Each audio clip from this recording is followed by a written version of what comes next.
up, YouTube? This is Russell from Russell's Reef coming to you with another update of the Waterbox 70.3 build.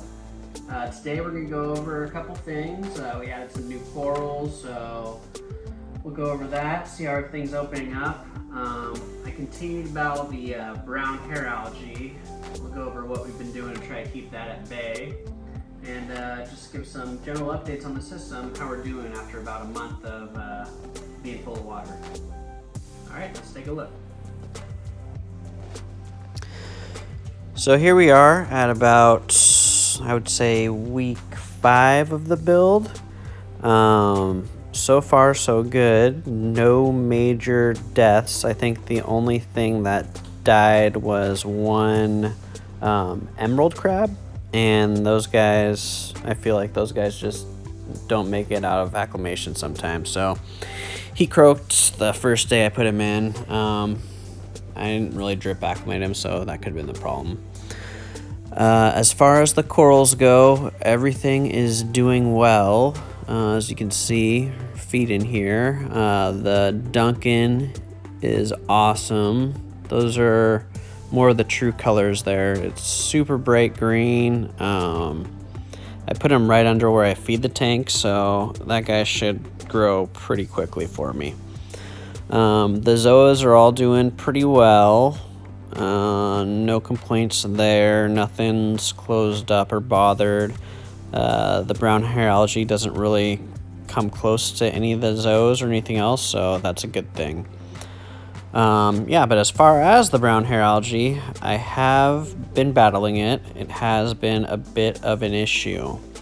So what I did was, after it got pretty long, I decided to do some manual removal. So I took a toothbrush and scrubbed away everything.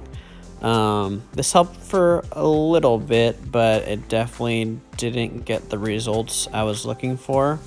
I also purchased a lawnmower Blenny, but he didn't seem very interested in the rock, so that wasn't good.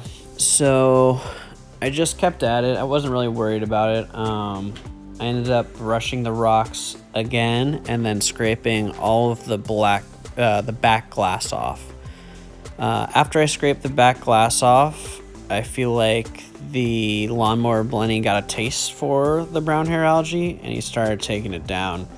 In current state, it's about halfway gone, but I feel like once they get a taste for something, it'll be all gone. I'm pretty confident. Then after that's done, we have, I'm sure, a new issue that we'll be worried about. So I don't know, what do you guys think will come next? The green hair algae, maybe a cyano bloom, maybe, hopefully not dinos, because that is the one thing that I am very scared of. I battled them for about a year with my previous tank before I finally got it under control. I know there's a lot more methods for control now, so hopefully it won't be as bad this time.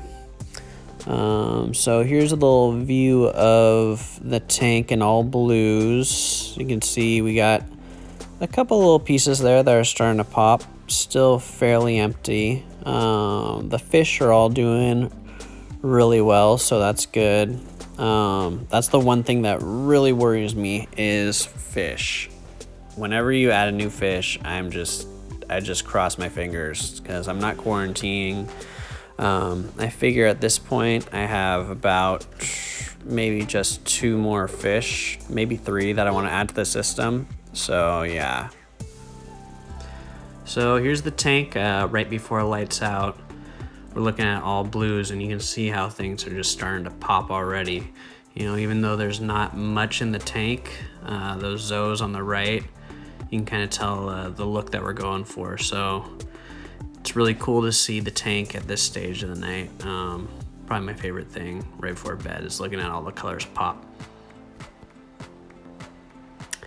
So taking a little bit of a closer look, you can see that red Monty cap on the right.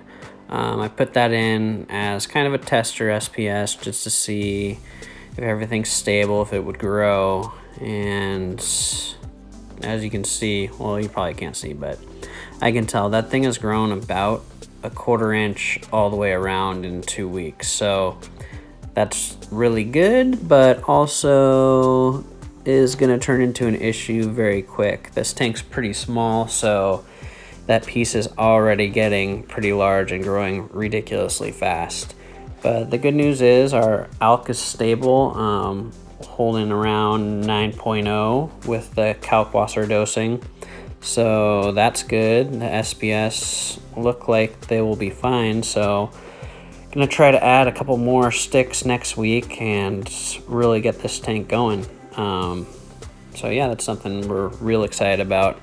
I'm not sure how I'm gonna manage that red cap. I love Monty caps. They're awesome. I think that people don't really appreciate them because they grow so fast, but they're definitely one of my favorite corals. I mean, you'll be able to see, just look at what this thing does. It'll start scrolling and have all different crazy growth patterns. So it'll be very cool, but it is growing very fast. So we'll keep an eye on it, and I'll just have to break off chunks as it grows.